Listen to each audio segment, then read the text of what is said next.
اگر ہمیں پتا ہے کوئی مال میرا نہیں ہے، یہ حق میرا نہیں ہے، یہ فلاں کا ہے، میرا فرض کیا بنتا ہے کہ کوئی تعویل کر کے اپنی جیب میں ڈال لوں یا پھر اس کو اس کے حقدار تک پہنچاؤں. تو جب انسان کسی بھی کام میں مخلص ہو جاتا ہے اور صرف اللہ کے لیے کرتا ہے، پھر وہ اپنی ذات کے نفع اور نقصان سے اوپر اٹھ جاتا ہے، کیونکہ وہ سمجھتا ہے کہ نفع اور نقصان صرف اللہ کے پاس ہے. اگر میری قسمت میں کوئی رزق لکھا ہے وہ کہیں جا ہی نہیں سکتا، کوئی دوسرا چھین ہی نہیں سکتا، کوئی اس پر قابض ہو ہی نہیں سکتا. اور اگر اللہ نے مجھے نہیں دینا تو ساری دنیا بھی مل کے مجھے نفع نہیں دے سکتی.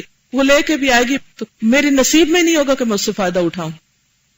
کتنا ہی مال اور کتنی ہی چیزیں ایسی ہیں جو ہمارے ہاتھ میں ہیں، ہماری کنجی میں ہیں، ہماری ملکیت میں ہیں، لیکن ہم نے کبھی اس سے فائدہ اٹھایا ہی نہیں.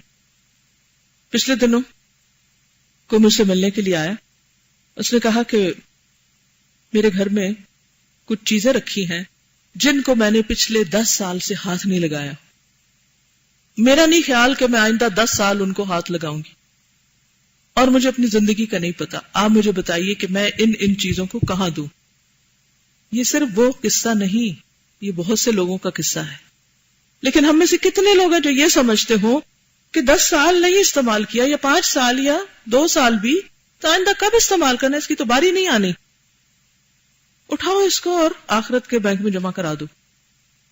تو بات یہ ہے کہ اگر ہم یہ سمجھ جائیں نا کہ ہمارا وہی ہے جو ہم کھا لیتے ہیں یا پہن کے پرانا کر لیتے ہیں، یہ تھوڑا سا ضرورت کے تحت، اور باقی ہمارا ہے نہیں. اور جب سے پیدا ہوئے ہیں اللہ تعالیٰ رزق دیتا چلا جا رہا ہے، بہت سے اسباب ہیں. تو جب انسان کے اندر رزق کے معاملے میں قناعت آتی ہے، قناعت کا مطلب یہ ہے کہ اللہ نے رکھا ہے میرے لیے، اگر اس نے مجھے پیدا کیا ہے نا تو مجھے بھوکا نہیں مارے گا، دے گا وہ مجھے حرام طریقوں سے نہیں لینا، حلال سے ہی لینا ہے، اور وہ ہر چیز پہ قادر ہے، وہ دے سکتا ہے. تو پھر انسان وقتی مصیبت پہ صبر کر جاتا ہے اور انتظار کرتا ہے حتیٰ کہ اللہ تعالیٰ حلال کا دروازہ کھول دیتا ہے، کیونکہ وہ چیز ملنی تو ہے اس کو، کسی اور کے پاس جانی نہیں.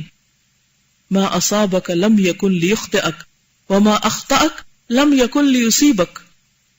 جو تجھے ملا وہ خطا نہیں ہو سکتا تھا، کسی اور کے پاس نہیں جانا تھا اس نے، اور جو تجھ سے نکل گیا وہ تجھے ملنا نہیں تھا، وہ کسی اور ہی کا تھا. وہ تیر نے جس نشانے پہ جانا تھا وہ وہاں پہنچ گیا. اب تم مت پچھتاؤ بیٹھ کے کہ تمہاری جھولی میں وہ چیز کیوں نہیں گری.